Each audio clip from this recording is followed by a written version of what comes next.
I'm Paul Vinther, Paul-Vinther. I have a first name Alvin, but never went by it, so everybody knows me as Paul. And I first came to Hanford on June the 26th, 1950. I remember that vividly because that was the day after the Korean War started.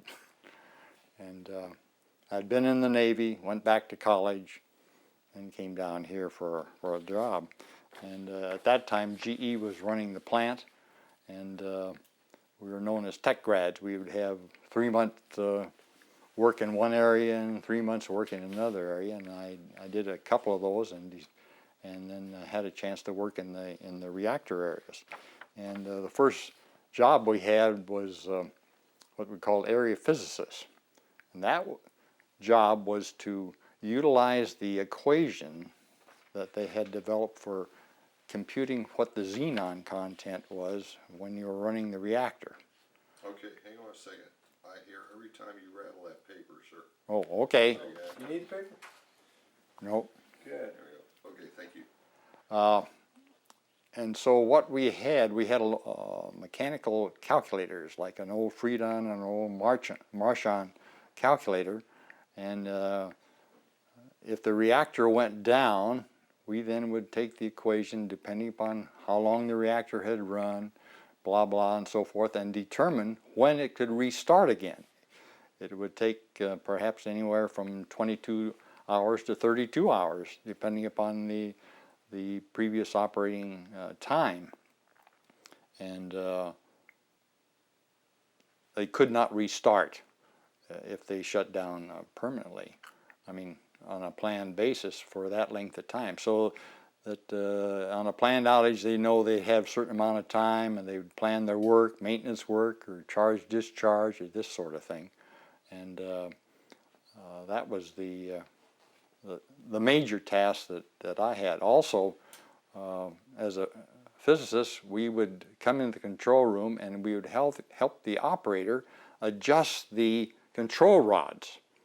As you know, if you had to have so many control rods in to control the fission process and maintain power level, but if you didn't do anything, you'd have a sort of a cosine distribution of power generated in the tubes, and the center tube would be the one that's the hottest, and that'd be the limiting. If you could kind of flatten it out so that you have more tubes up at their limits, you could get more power level out of it. And so that was part of our other task, was to determine what we could do to help increase power. When I first came on plant, they were running at their design level of 250 megawatts. And but the Cold War had just started, and the push then was to what can we do to raise the power level to make more product in shorter periods of time. And DuPont had designed the plant, so over-designed it that we were able to raise power level significantly. We sort of probed it a little bit. We'd raise perhaps 50 megs and run it for a while more, and we get up to 300 megawatts, and then maybe go up another 25 megawatts and so forth like that. And then ultimately, after the 558 project, where they increased the water flow through the reactor, the plants were running at 2,000 megawatts. So that's a significant thing that DuPont had designed into the plant to be able to run at that particular level. The other thing that was interesting, that GE did try to adopt the DuPont's philosophy of safety. Safety was the first thing. If you suspected there was a problem, you didn't go through with it. You stopped it, and you did the right thing. And I remember our safety engineers were always running around making sure people were doing the right thing. Then in our work as we were developing here, sometimes we would have a fuel failure. There'd be a failure in one of the fuel elements in a process tube. And if it failed, you would get a lot of radioactive readings in the rear, and you do not want to run with that. So the plan was, if it would go quickly, we would perform what is known as a quickie discharge. They would know which process tube it was, and from the control room they could tell from the panelette board what the problem was from the rear readings. So what they would do, they get everything lined up with crews in the front, crews in the rear, and they would scram the reactor, shut it down. The people in the rear would go in, they would identify the tube, take the cap off of it after they lower the water pressure, take the cap off of it, and then get out and tell the front crew it's all clear, and the front crew would then take a rod and so forth, and they would push that fuel out. Then they'd go back in, cap up the tube, and we'd try to get going again. If you could do it within 15 or 20 minutes, you did not have to stay down for this 22, 24 hours. You could recover. And so that was a real production gain if you could do that. But everything had to go right. If it was a stuck tube and jammed in there, no way could you do that sort of thing. The other thing we learned in our work was when we started up the reactor, with the 9 rods, you didn't have an awful lot of poison in which to control the thing. As you started up, the xenon that you had in the reactor was being burned out before it was being built up again. And you would run out of rod. You'd get up to power level and you run the control rods in, and then you'd have to say, well, we better shut it down, or put some poison pieces in it or something like that. Well, we developed what we called a quickie startup. We'd get up and going, and then we'd scram the reactor, shut down for a few minutes, and at that time the xenon that had been building up would help a lot, and then when you restart again, and we had enough control rod to keep the reactor starting up and getting into power level. And that was kind of fun.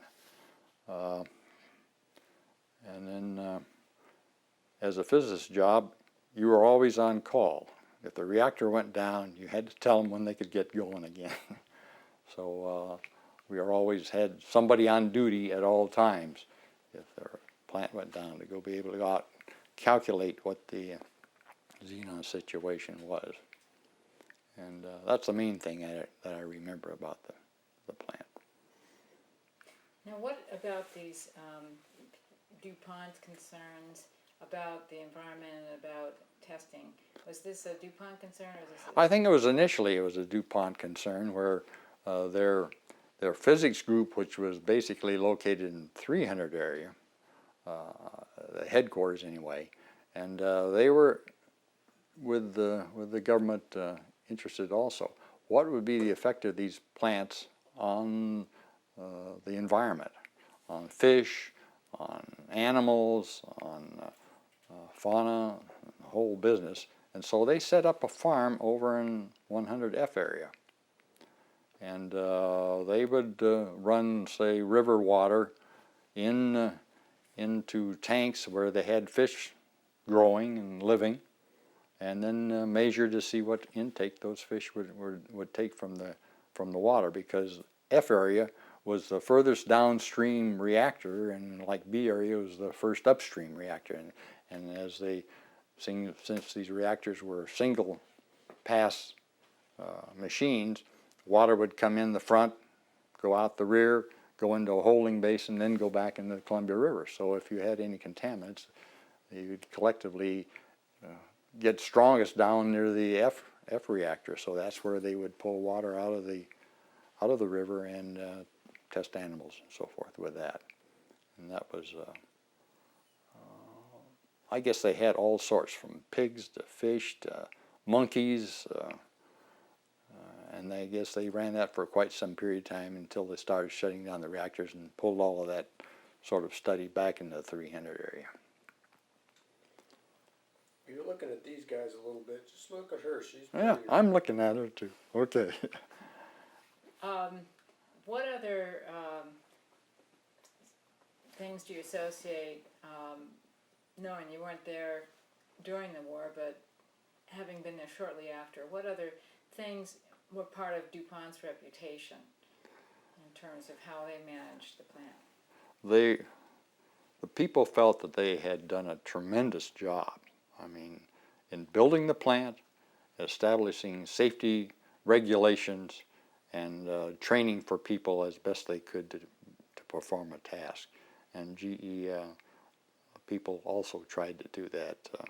You had a lot of special classes on leadership and on evaluation, risk-taking, and so forth like that. And so that was very important that we carried on that particular function.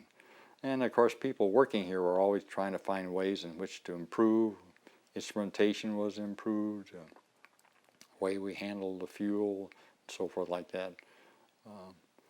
The interesting thing on charge-discharge was that, of course, the fuel would be pushed out of a tube, dropped into a basin, and their operators would have 20-foot tongs that would pick up the fuel and put it into a bucket. And the buckets, square buckets, were made so that you could align these fuel pieces up inside in a special pattern. And when you got it up full of the top, then they would go in and weigh that to make sure they knew how many fuel pieces they had, because we wanted to make sure we knew where every spent fuel was, and that we didn't lose or miss any. And it was very important that they do that. So that was part of when the reactor was running. The operators would be in the storage area, and with these long tongs, picking up fuel, storing them, and the buckets were handled by a special yoke that went up through the floor. They had a slot in the floor so you could move it, and then up to a rail so you could hook onto a bucket with this mechanism and move that bucket over to some other spot and dump it down and let it cool. And so after a certain period of time cooling, then they could take it and load it into well cars to be shipped to 200 area for processing. The important thing that DuPont set up in the early days was protection of workers that were here.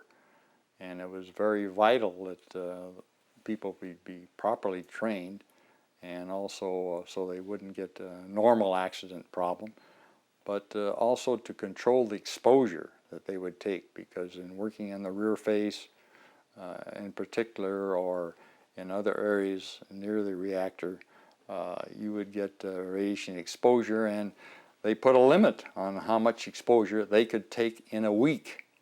And if you exceeded that limit, then you could not go into a radiation zone. And that, to a lot of operators, was a fact that if they were going to work any overtime, they had to have the exposure to be able to go in and work. And if they used up the exposure, that was it for them. And besides that, everybody was very much interested that you go in to do a job, you did it, and you got out of that zone as quick as possible.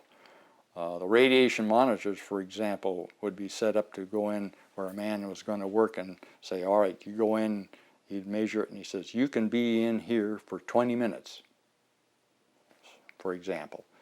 And so the fellow would have to go in, and they would monitor, and they'd have a timekeeper outside in a clean zone with communications, and watch him very closely at the time limit. If that was it, you're gone. He was out.